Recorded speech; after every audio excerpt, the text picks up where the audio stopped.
Magandang araw po, Ma'am Rain.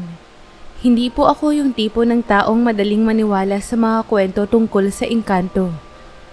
Para kasi sa akin noon, pangtakutan lang yun ng matatanda para hindi ka gumalas sa gabi.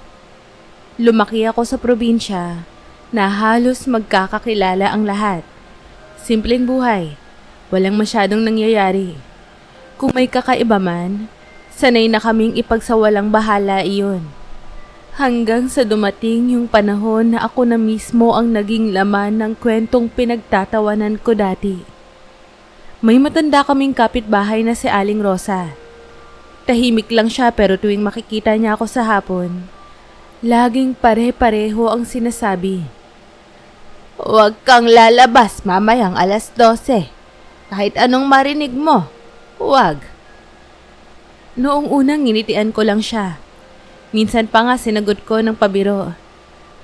"Opo, maglalak na po ako ng pinto. Promise." Pero sa totoo lang, hindi ko naman siya siniseryoso. May mga gabing hindi ako mapakali. May pakiramdam akong may kulang. Parang may hinihintay ako kahit hindi ko alam kung ano yun. Madalas, pagpatak ng 11:00 ng gabi, parang mas mabigat ang hangin. Tahimik ang paligid pero ang dibdib ko ang maingay. Parang may bumubulong. Pero kapag pinakikinggan ko, wala naman. Isang gabi, mabigat ang loob ko. May problema sa pamilya, sa sarili, sa buhay na parang paikot-ikot lang. Hindi ko na napansin ang oras.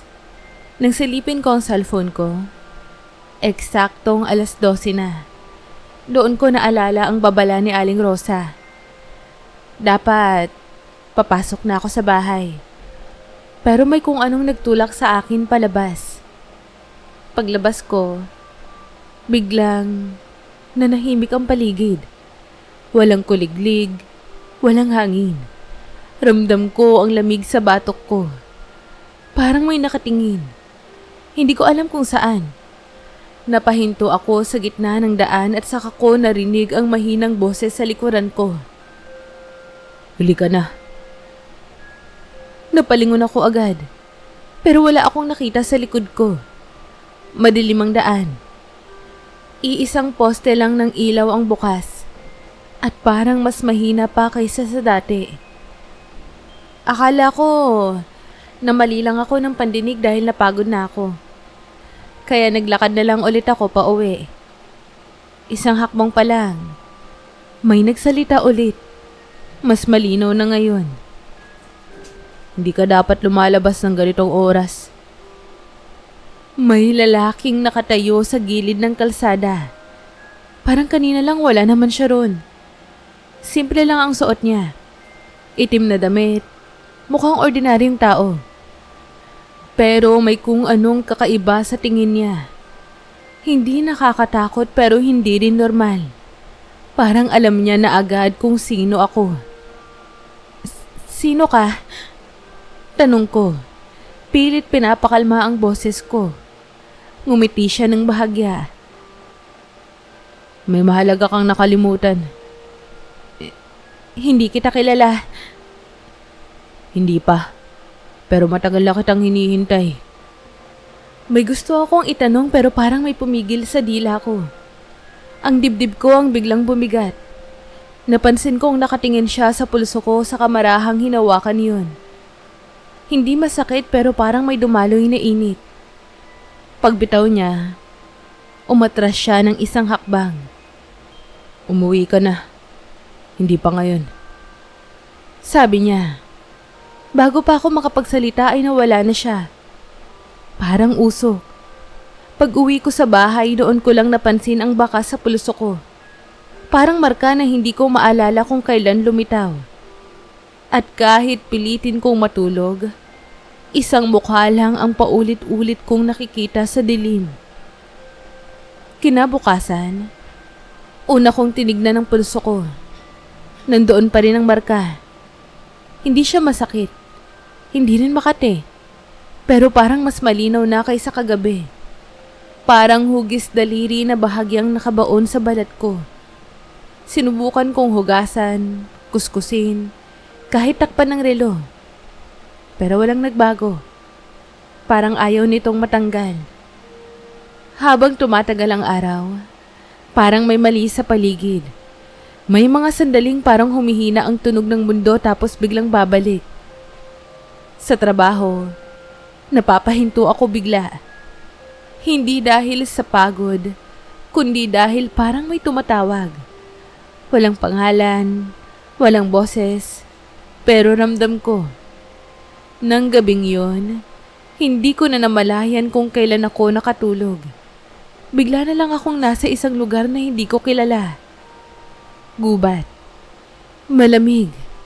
At ang mga puno parang gumagalaw kahit walang hangin. Sa gitna, may liwanag.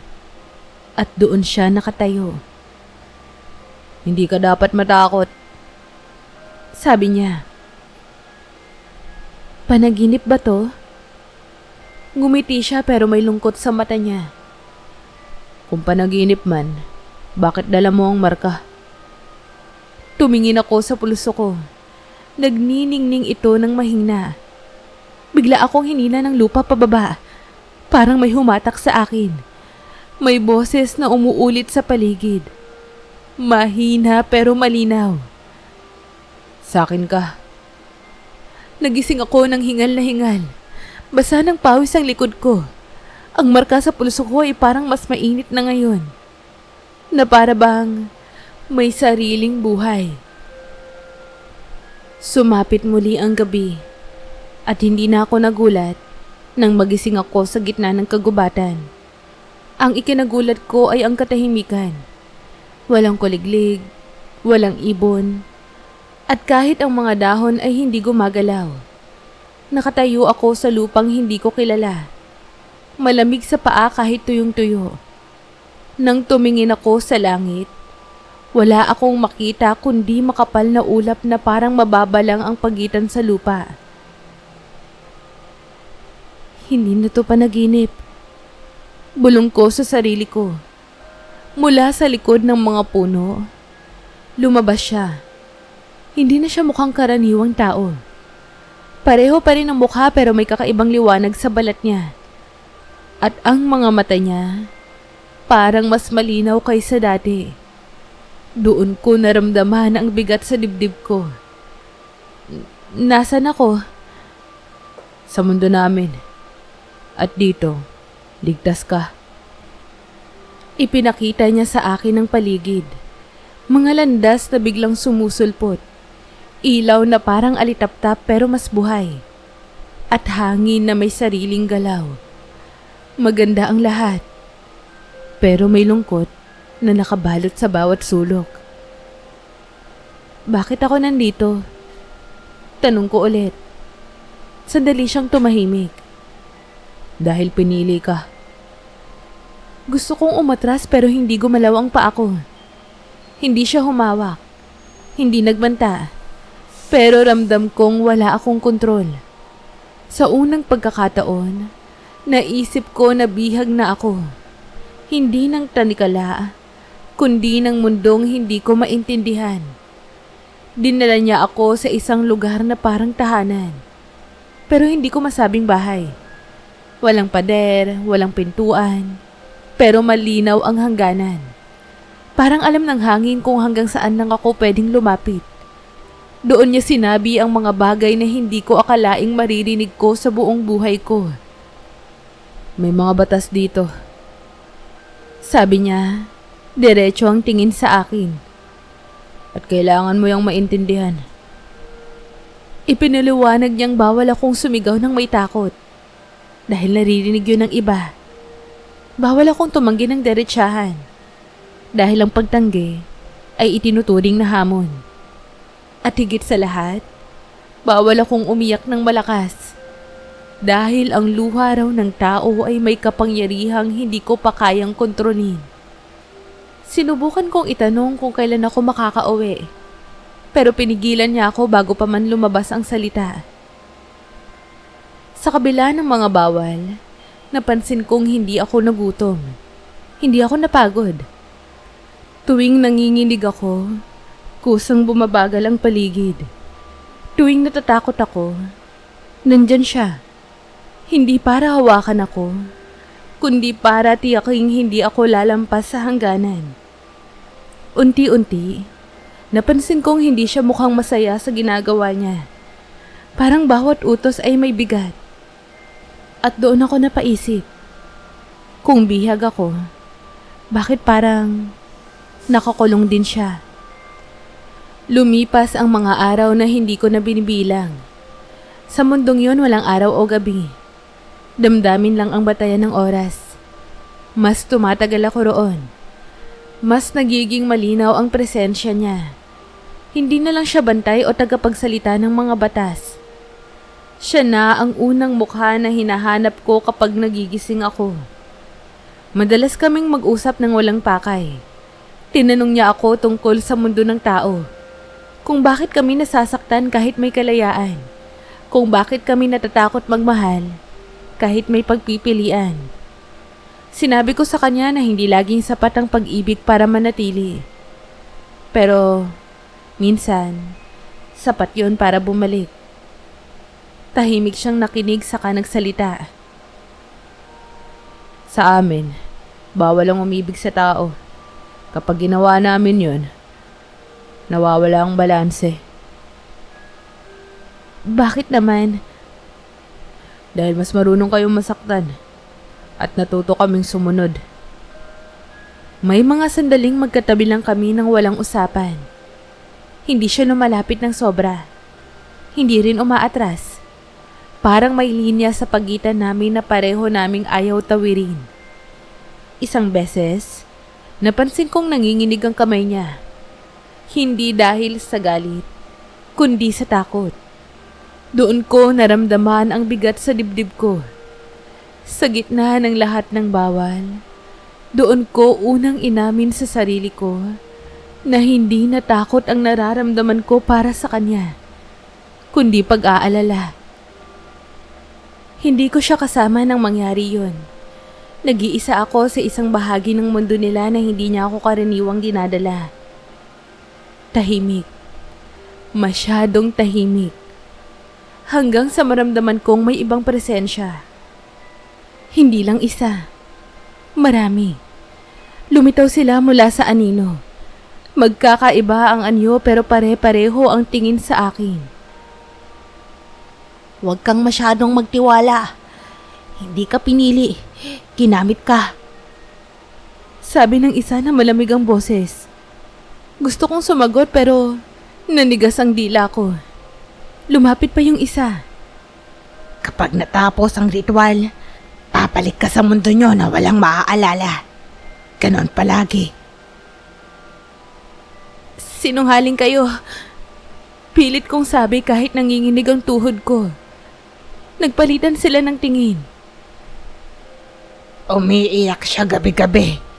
Hindi dahil sa'yo, kundi dahil alam niyang mawawala ka. Ang tagal kong natahimik. Noong bumalik siya, hindi ko na napigilan ang sarili ko. Totoo ba? Ginagamit mo lang ba talaga ako? Natigilan siya. Hindi siya umiwas. Bumagsak ang balikat niya at sa unang pagkakataon, nakita ko ang luha sa mata niya. Hindi ko ginusto na mahalin ka. Pero nangyari yun. Doon ko naintindihan. May mga lihim na mas mabigat kaysa pagkabihag. Hindi na siya nagtago pagkatapos noon. Dinala niya ako sa isang lugar na mas madilim kaysa sa iba. Parang sentro ng mundo nila. Doon niya sinabi ang mga bagay na matagal na niyang kinikimkim. Kailangan ko ng tao. Kung wala kayo, unti-unti kaming mawawala. Ipaniliwanag niya ang presensya ng tao ang nag-uugnay sa mundo nila at sa mundo namin. Ang marka sa pulso ko ang nagsisilbing tulay. Isang ritual na matagal nang ginagawa. Pero dapat daw, pagkatapos nito, aalis ang tao at kakalimutan ng lahat. Hindi ganito ang dapat.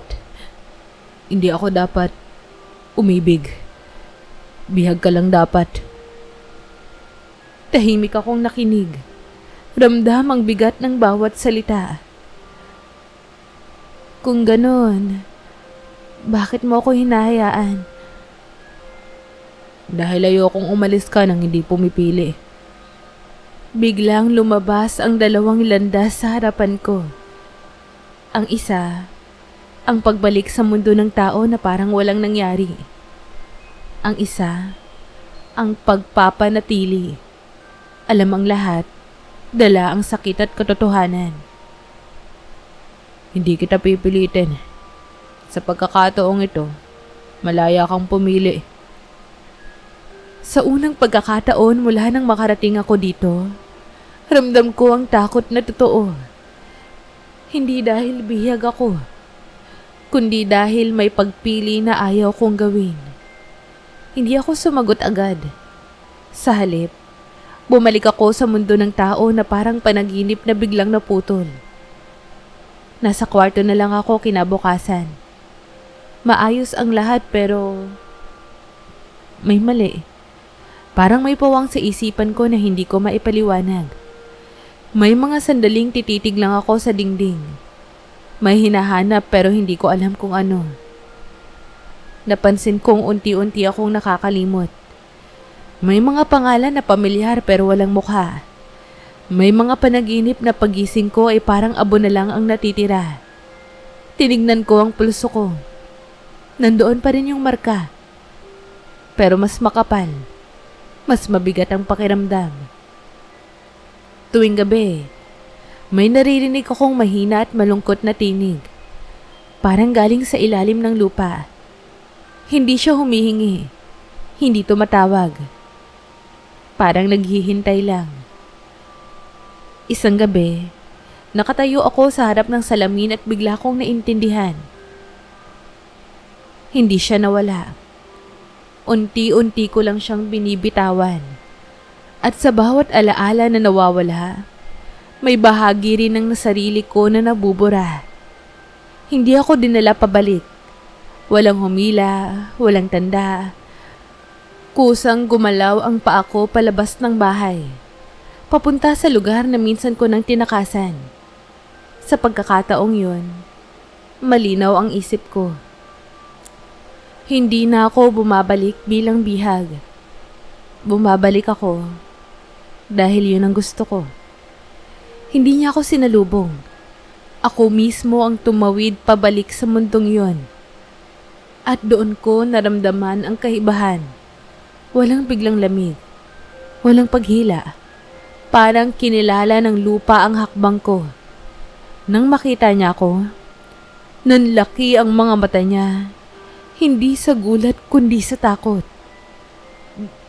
Bumalik ka. Oo. Hindi dahil kailangan mo ko, kundi dahil ito ang gusto ko. Hindi natuwa ang iba. Lumitaw ang mga nakatatandang engkanto. Mabigat ang presensya. Ang ginawa ko raw ay paglabag. Ang pagpili ko raw ay hindi pinapayagan. Sinabi nilang mawawala ang balanse kung magpapatuloy kami. Humakbang siya sa harap ko. Sa unang pagkakataon, tumayo siya laban sa kanila.